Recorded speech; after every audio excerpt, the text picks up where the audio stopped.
Okay, let's talk about something nobody ever wants to think about when they're packing their bags. What happens when that dream holiday goes wrong? Really wrong. You're scotted, you're injured, maybe thousands of miles from home, and you're just left asking yourself, what on earth are my rights now? It happens in a flash. 1 minute you're loving life, soaking up the sun. The next, you've slipped on a wet floor by the hotel pool in Turkey. Or maybe you're driving down a motorway in Spain and bang, there's a crash. And look, this isn't some far-fetched scenario. These things happen, and they leave Scottish travelers facing a world of uncertainty. And that's exactly how it feels, right? Just completely alone. You're trying to deal with a foreign system, maybe there's a language barrier, and you're doing all this while you're in pain and trying to recover. It is so daunting. But the answer to this question on the screen, it's almost always a firm no.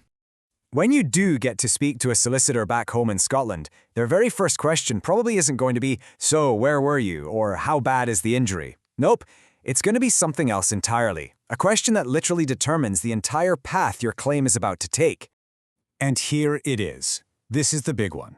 Did you book a package holiday? Seriously, the answer to this one simple question creates two totally different legal journeys. It is the single most important factor in figuring out how you can go about getting compensation. So let's think of it like this. There are two distinct paths. If you are on a package holiday, well, your route to making a claim is way more direct.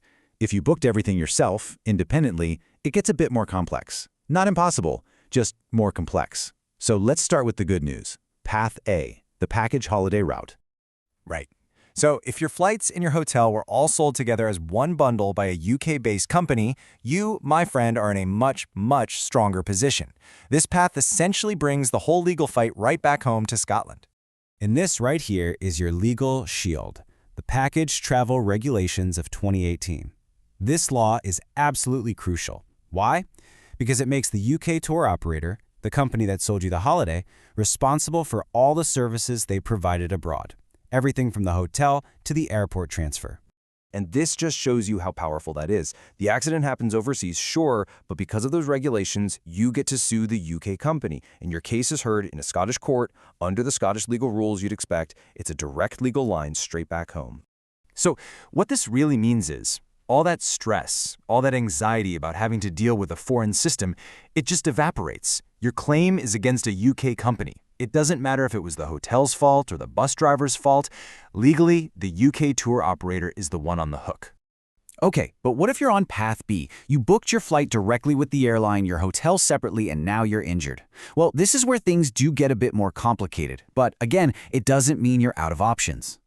For independent travelers, it all boils down to two key legal ideas. First, jurisdiction. Think of this as the courthouse. Which country's court can actually hear your case? And second, applicable law. This is the rule book. Which country's laws are they going to use to decide the outcome? And here's the kicker. The courthouse and the rule book aren't always in the same country. And that brings us to this little bit of Latin. Lex loci delicti. Don't worry, it just means the law of the place where the wrong happened.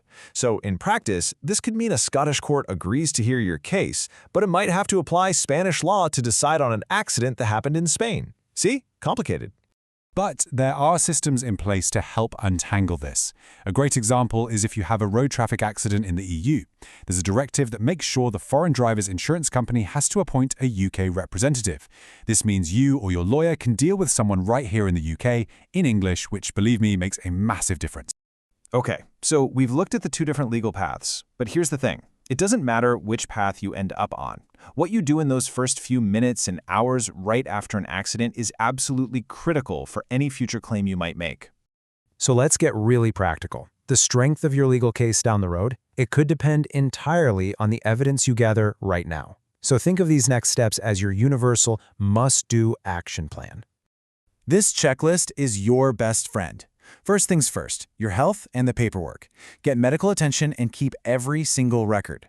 Then you become a detective. Report the accident officially, take photos of everything, the scene, what caused it, and get names and numbers of any witnesses. And finally, the admin. Keep every single receipt for any expense. Call your travel insurer immediately, and, just as importantly, call a Scottish solicitor as soon as you can. So if there's a big takeaway here, it's this. You 100% have rights when you're injured abroad, but you also have a responsibility to act fast and gather the evidence you'll need to actually enforce those rights.